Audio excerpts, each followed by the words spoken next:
sababu nguruwe wanatofautiana na sifa kutokana na aina. Kuna aina zingine zinafanya vizuri zaidi kwenye nyama kwa sababu zinakuwa kwa kasi, lakini pia zina uwezo mkubwa wa kuconvert chakula kwenda kwenye nyama. Tunasema feed conversion ratio ya baadhi ya nguruwe ni kubwa. Kwa mfano Duro, kuna Petri, wana uwezo mkubwa sana wa kubadilisha chakula kuwa nyama. Kwa hiyo hawa wanafaa sana kwenye upande wa mtu anayetaka kunanefesha nguruwe. Upande wa pili kuna hao nguruwe ambao wenyewe wana uwezo mkubwa wa kuzaa watoto wengi na kuwalea. Sasa hawa wanafaa sana kwa yule mtu anayetamani kufanya biashara ya kuuza watoto wa nguruwe.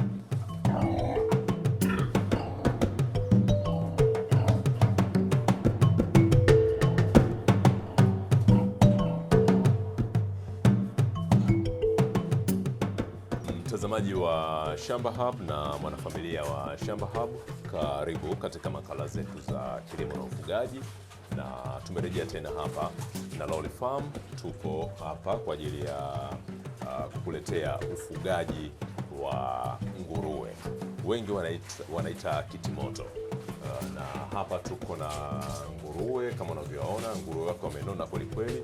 Ni shamba kubwa na kuna nguruwe wengi. Tuko hapa, tutazungumza naye ili atueleze ni nguruwe aina gani ambao wanafuga hapa, lakini pia tujue zile ABC za ufugaji wa nguruwe. Kama unahitaji kufuga nguruwe, basi Shamba Hub Tanzania ndio sehemu sahihi ya wewe kuweza kujifunza mengi kuhusiana na ufugaji wa nguruwe. Bwana, karibu tena katika makala zetu, na mimi nakaribia katika shamba letu. Karibu sana kwa mara nyingine. Kwa wale ambao hawakufahamu jina lako, na tuendelee kuzungumza kuhusiana na nguruwe. Mimi kwa majina naitwa Kenneth Mlungu, ambaye ni mmiliki wa Lolly Farm. Ni shamba ambalo tumejikita katika ufugaji wa aina mbalimbali ya mifugo, ikiwa ni pamoja na hawa nguruwe. Tuna aina mbalimbali za ndege kama bata mzinga, bata bukini, kwale, njoa mapambo na jamii nyingine mbalimbali za ndege.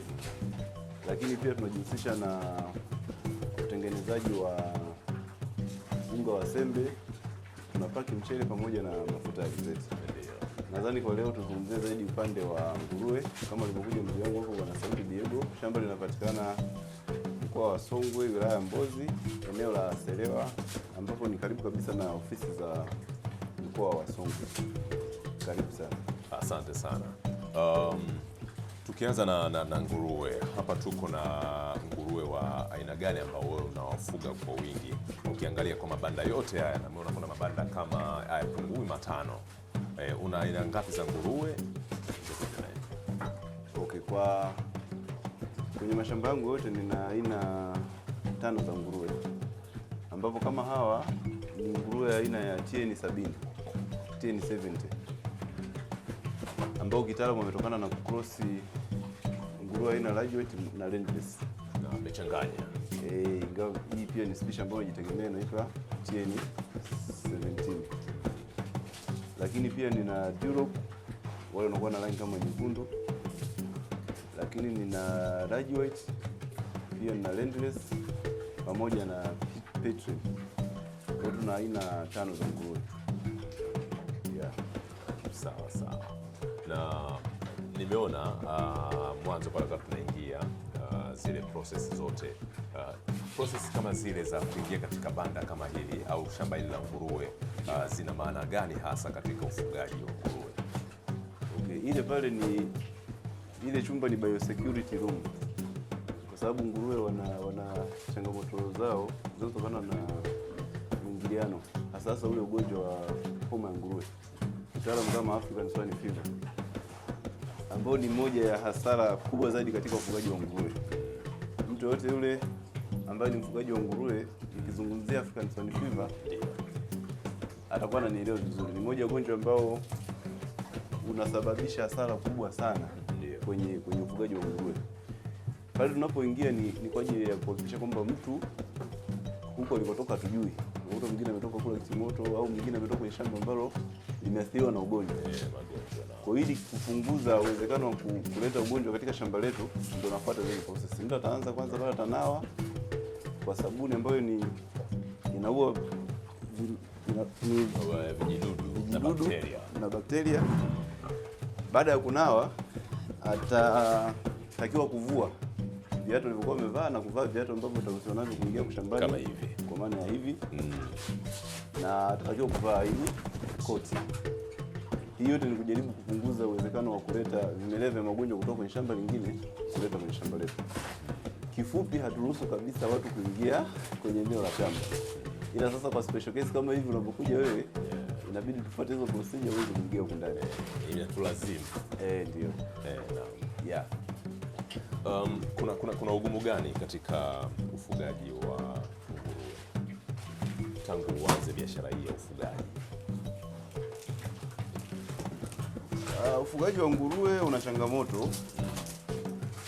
Moja ya changamoto kubwa kabisa ambayo mfugaji yote yule wa nguruwe tutakubaliana nayo kwenye hilo ni ugonjwa wa African Swine Fever, kwa sababu ugonjwa hauna chanjo wala hauna tiba. Zaidi tu una vitu ambavyo unaweza kufanya vya kupunguza uwezekano wa ugonjwa kutokea. Hiyo ni changamoto kubwa ya kwanza kwenye ufugaji wa nguruwe. Changamoto nyingine ni gharama za utunzaji ni kubwa. Nguruwe wanakula chakula kingi. Kwa mfano nguruwe mmoja mkubwa anakula kilo 3 kwa siku. Kilo 3. Sasa ukiangalia kama na nguruwe wengi, unaweza kuona ni kwa kiasi gani unatumia gharama kwenye chakula. Changamoto zingine ni kwa wanaoanza ni gharama za ujenzi wa mabanda ziko juu. Gharama za kupata mbegu nzuri ziko juu pia. Kifupi naweza kusema hizo ndio changamoto kubwa katika ufugaji wa nguruwe. Ndio. Kuna mtu hivi sasa anahitaji kufuga nguruwe lakini afahamu ni namna gani anaweza akafuga nguruwe. Hebu tumpitishe katika darasa japo kwa haraka vitu vya msingi hasa vya kuzingatia yule ambaye anahitaji hivi sasa kuanza ufugaji wa nguruwe. Hapa tunazungumzia ufugaji ule wa kisasa, tukiacha ule wa zamani ambao wengi wanawaacha tu wakiwa wanazurura nyumbani. Kwenye ufugaji wa nguruwe nitamshauri mtu afuate yafuatayo. Cha kwanza, azingatie mbegu ya nguruwe. Anataka kufuga nguruwe kwa ajili ya kukuza shamba lake awe na nguruwe wengi kwa lengo la kuwauza kama watoto, au anataka kufuga nguruwe kwa lengo la kuwauza kama nyama. Kwa sababu nguruwe wanatofautiana na sifa kutokana na aina. Kuna aina zingine zinafanya vizuri zaidi kwenye nyama kwa sababu zinakuwa kwa kasi, lakini pia zina uwezo mkubwa wa kuconvert chakula kwenda kwenye nyama. Tunasema feed conversion ratio ya baadhi ya nguruwe ni kubwa. Kwa mfano Juro kuna Pitri, wana uwezo mkubwa sana wa kubadilisha chakula kuwa nyama. Kwa hiyo hawa wanafaa sana kwenye upande wa mtu anaenda kunanepesha nguruwe. Upande wa pili kuna nguruwe ambao wenyewe wana uwezo mkubwa wa kuzaa watoto wengi na kuwalea. Sasa hawa wanafaa sana kwa yule mtu anayetamani kufanya biashara ya kuuza watoto wa nguruwe. Kufanya faida, yani yeye biashara yake kubwa amejikuta auze watoto wa nguruwe, auzie wafugaji wengine waende kufuga. Kwa hiyo wanakuwa wanafanya vizuri sana kwa sababu wanalea wanalita size kubwa, wanalea wana uwezo wa kuzaa watoto wengi kwa uzao mmoja. Kwa mfano kama hawa kuzaa watoto 15 ni kawaida tu kwa uzao mmoja. Kwa hao wanafaa sana kwa mtu ambaye anatamani kufuga nguruwe kwa lengo la kuuza watoto wa nguruwe. Na kitu kingine cha kuzingatia, ukishapata mbegu sahihi kutokana na malengo yako, lazima uzingatie ubora wa mabanda. Mabanda ni kitu cha kuzingatia sana.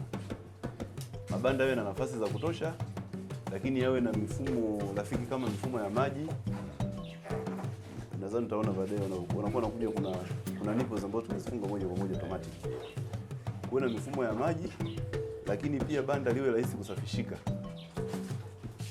Ndio, ukishafanya hicho upande wa banda, nitakuwa angalie upande wa chakula. Nguruwe wanalisha chakula kutokana na umri wao. Sasa kuna makundi ya vyakula mbalimbali kutokana na umri wa nguruwe. Kwa mfano nguruwe wadogo, nitaanzia na nguruwe wadogo. Nguruwe kifikisha siku ya 14 tu anaanza kula. Na hapa anaanza kula aina ya chakula ambacho inaitwa pig feed. Ni chakula kinakuwa kama mfumo wa pellet au zile grower za kuku. Akifikisha siku ya 14 anaanza kujifunza kukutakuta. Kwa siku 14 utamwekea hiyo pig feed, atakula mpaka siku ya 28. Baada ya siku ya 28 unaanza kumpa wina,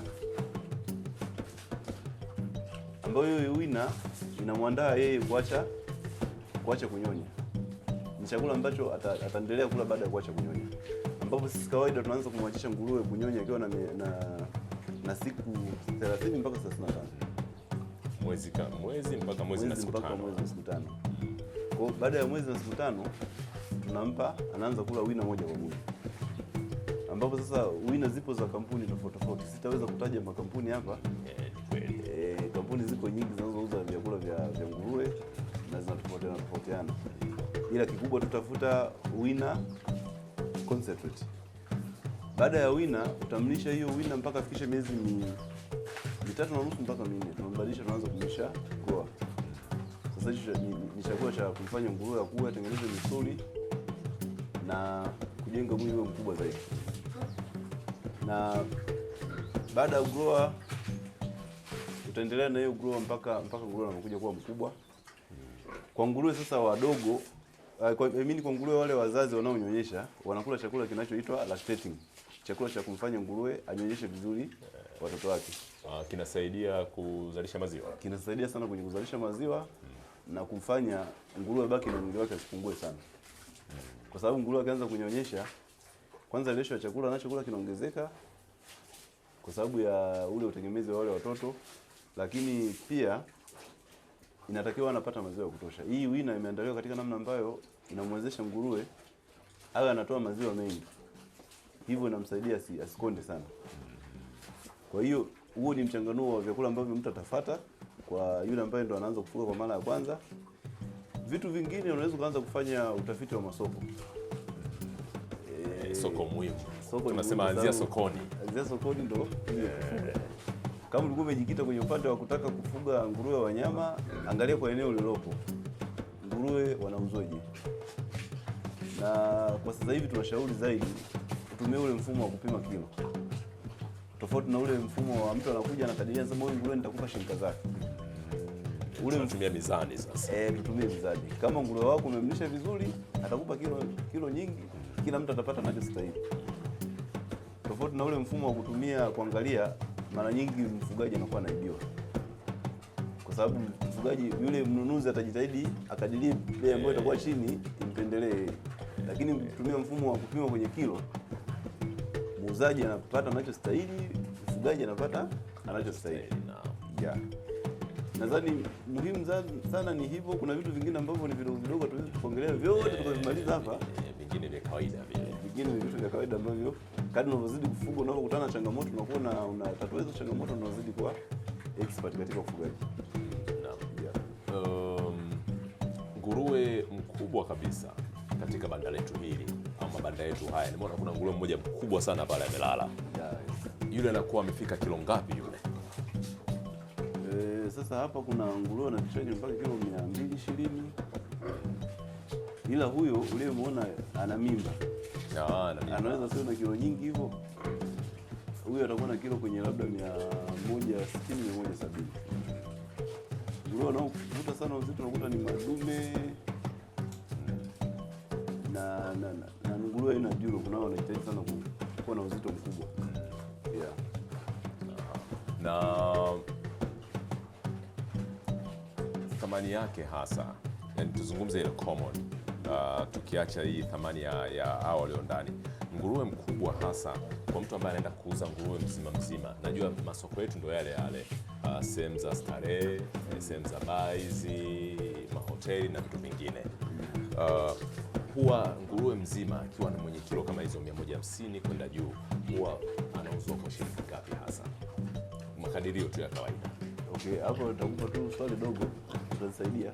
Kama na utachinja na zitapatikana kilo 150, basi uzishe 150 mara 7 ambayo ni 7 kilo, bei ya nani ndio kuna bei ya jumla. Kama utamchinja atakuwa na kilo 180, tutazisha 180 mara, kama na 100 tunapiga kwenye kama na 100 itakuwa 7 hiyo. Inabadilika kutokana na uzito wake. Kutokana na uzito. Yeah. Katika swala la changamoto za magonjwa na vitu vingine, ni changamoto gani hasa ambazo virusi au magonjwa gani hasa ambayo yanawasumbuaga sana mifugo au wanyama aina ya nguruwe? Okay, magonjwa nisema ugonjwa mkubwa zaidi ni African Swine Fever, ambao ni ugonjwa tishio kwa mfugaji yote yule wa nguruwe. Ni ugonjwa ambao hauna chanjo wala hauna tiba. Kwa hiyo ndio ugonjwa ambao ni tishio zaidi katika ufugaji wa nguruwe. Vitu vingine ni kujitahidi kufuata ratiba. Kwa mfano nguruwe wanakuwa wanasumbuliwa na minyoo pamoja na ukurutu, lakini hizo dawa zake zipo. Nitakuonyesha baadhi ya dawa kama mtahitaji kuziona. Tunatumia dawa mbalimbali ambazo kama kwa upande wa minyoo, kila baada ya miezi miwili tunakuwa tunachoma sindano za minyoo kuzuia wasipate minyoo. Lakini pia ukiona nguruwe labda afya yake haiendi vizuri, unaweza kumwongeza vitamin. Unakuta wakati mwingine kwenye vyakula tunavyolisha labda hajapata vizuri ile mchanganyiko mzuri, kwa hiyo kama na upungufu wa vitamin unaweza kumwongeza vitamin kwa kumchoma. Changamoto zingine ni changamoto ndogo ndogo ambazo changamoto ikijitokeza unaweza kumtibu. Labda unakuta wakati mwingine yanajitokeza majipu, kuna namna ya kuatibu. Unakuta wakati mwingine kwato zinaoza, kuna dawa za kuatibu. Kubwa zaidi ni huo ugonjwa wa African Swine Fever. Ukishaweza kucontrol haya magonjwa mengine ni madogo madogo ambayo ukifuata vizuri ratiba zake kunakuwa hakuna changamoto kubwa sana. Kuna watu wengine wanatumiaga kuwaogesha nguruwe. Ile inakuwa ni nini hasa? Au wanakuwa wanaogesha maji ya dawa? Sasa kuogesha kuna aspect mbili. Unaweza kumuogesha kwa lengo la kutaka, kuna ule ukurutu mwingine unakuwa nje ya ngozi. Unaweza kutumia dawa kuna ukurutu mwingine wa nje ya ngozi na goma kutoka. Kuna dawa maalum ambazo unaweza kutumia kuogesha. Lakini namna ya pili, unajua nguruwe hawana zile sweat gland. Sisi tunatoa jasho. Zile nguruwe hawana zile gland za kufanya utoe jasho. Aha, ngozi yake imeziba. Yeah. Kwa hiyo ukimwogesha nguruwe anafurahi sana kwa sababu unasaidia kupoza mwili wake. Ndio maana huwa si ushauri watu kabisa ufuge nguruwe sehemu ya wazi ambayo jua linampiga direct. Unakuwa unampa shida sana. Sema tu kwa vile hawezi kuongea, hawezi kufanya chochote. Ndio maana unakuta nguruwe wa mtaani wanapenda kulala kwenye matope. Lengo la kufanya vile ni kujitahidi kupoza mwili. Kwa sababu hawana zile sweat gland ambazo zinafanya utoe jasho. Kuna dhana inasemekana kwamba nguruwe anakula chochote, ni kweli? No. Nguruwe wanakula chakula maalum kutokana na level za ukuaji wao. Ukimlisha nguruwe chochote itakuwa ni ngumu kufikia lengo la uzito unaotarajia kufikia. Ni kweli nguruwe unaweza kumlisha majani, ukamlisha makombo na vitu vingine. Lakini katika ufugaji wa kisasa usishauri sana mtu afanye hivyo. Ni vizuri tunapotaka kufanya mradi wa nguruwe ufanye budget kabisa kwamba nataka nifuge nguruwe kadhaa, niandae banda la mfumo huu, nitawalisha chakula cha aina hii, lishe na vingine. Kwa hivyo vitu vyote uviweke katika budget. Itakusaidia pia hata wewe mwenyewe baadaye kupata kile kipato unachoona kutegemea. Ukimlisha nguruwe chochote ataweza kula, lakini anakuwa na uwezo wa kukua kwa uzito ule unaotakiwa. Kuanzia siku ya kwanza nguruwe anazaliwa mpaka siku unaenda kuuza inachukua muda gani? Yaani ukuaji wake. Okay. Sasa nguruwe kikawaida akifikisha miezi 6 mpaka 7 kwa aina hizi unakuwa ameshafikisha kuanzia kilo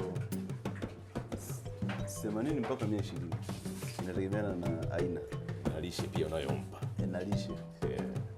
Ukienda tu vizuri kumlisha inavyotakiwa, aina hizi za nguruwe wanaofikisha miezi 6 kwenda 7 anakuwa na kilo kuanzia 80 mpaka 100. Kitaalamu na kifaida nadhani huo ndio wakati mzuri zaidi wa kuuza nguruwe. Kwa sababu baada ya muda huo ule kiwango chake cha kuongezeka uzito kinakuwa kinapungua. Anaanza kutengeneza sana mafuta. Ambayo mafuta kwenye uzito hayachangii sana. Yaani kwenye nyama hayana mchango mkubwa sana. Kwa muda mzuri kabisa kumuuza nguruwe kwa lengo la kumuuza kama nguruwe wa nyama ni miezi 6 mpaka 7. Huo ni muda mzuri zaidi, ambapo anakuwa amefikisha kuanzia kilo 80 mpaka 120. Kuna swala lolote la kitaalamu ambalo sikuuliza ungependa kushiriki na yule ambaye anatazama? wanatutazama hivi sasa. Okay. Labda kitu ambacho ningeweza kusema tu na kusisitiza kwenye ufugaji wa nguruwe, mfugaji natakiwa zingatie sana uwezo wa kulea watoto. Kwa hiyo nguruwe akishazaa watoto, kwanza siku natakiwa mfugaji unajua ni siku gani ambapo nguruwe atazaa, natakiwa urekodi. Na ambapo nguruwe anabeba mimba kwa muda wa miezi 3 na wiki 3 na siku 3. Siku 116. Sasa inabidi ujue atazaa lini nguruwe wako, ili siku ya kuzaa ikiwezekana uwepo na ufanye usaidizi muhimu ambapo kihitajika. Na baada ya kuzaa ujitahidi kuwatunza vizuri watoto. Kama kuna mazingira baridi sana, basi watafute chanzo mbadala cha joto, kwa sababu mradi wa nguruwe au mradi wote ule wa ufugaji unaanzia kwenye watoto. Ukiweza kuwalea watoto, basi ndio unaweza kukuza vizuri mradi wako. Yeah. Sawa. Kuna mtu ambaye hivi sasa anahitaji nguruwe kutoka kwako, anahitaji mifugo ya aina mbalimbali kutoka kwako, anahitaji bidhaa kutoka kwako, anaweza kuipata kwa mawasiliano yapi nyinyi kama Naloli Farm? Asante. Ukihitaji kupata aina hizi za nguruwe, unaweza kutafuta moja kwa moja kwa namba ya simu 0765846100, au kwa wakazi wa maeneo ya mkoa wa Songwe unaweza kufika moja kwa moja hapa shambani kwetu, ambapo shamba lipo eneo la Selewa, ambapo ni karibu kabisa na ofisi za mkoa. Ukitokea Mbeya utashukia kituo cha Selewa mkoani. Ukifika hapo kiuliza Naloli Farm, basi watakuleta moja kwa moja shambani. Ndio. Naam. Bwana, hapa ni Naloli Farm. Pia unaweza kuwapata kupitia Instagram Naloli Farm, hivyo hivyo ukiandika unawapata vizuri kabisa. Mawasiliano ndio hayo. Kama unahitaji mifugo kanga, bata bukini, bata mzinga, nguruwe, unahitaji mpaka mbwa, wanapatikana hapa Naloli Farm. Mimi ni Sauti Biego. Tufuate katika mitandao yetu ya Facebook, Instagram pamoja na TikTok kama Shamba Hub TZ. Huko utapata kufahamu mengi kuhusiana na kilimo na ufugaji. Leo tulikuwa tukizungumzia kuhusiana na ufugaji wa nguruwe. Wengi wanaita kitimoto, kama unavyoona, miongoni mwa chakula pendwa kwa ndugu zetu lakini hata kama sio watu wanaweza pia wanapenda pia kutumia, kutokana na kuwa ni miongoni mwa wanyama wenye nyama tamu duniani. Nguruwe, prove it, kula ili uweze kujua. Tulikuwa hapa kwa ajili ya kukuletea makala hii. Sisi hatuna la ziada. Tulikuwa na ndugu yetu Kenneth Murungu kutokea hapa Naloli Farm, maeneo haya ya wilaya ya Mbozi, mkoani Songwe, Tanzania. Mimi ni Sauti Biego. Endelea kutufuatilia kupitia YouTube channel yetu ya Shamba Hub TZ. Bwana, shukrani sana.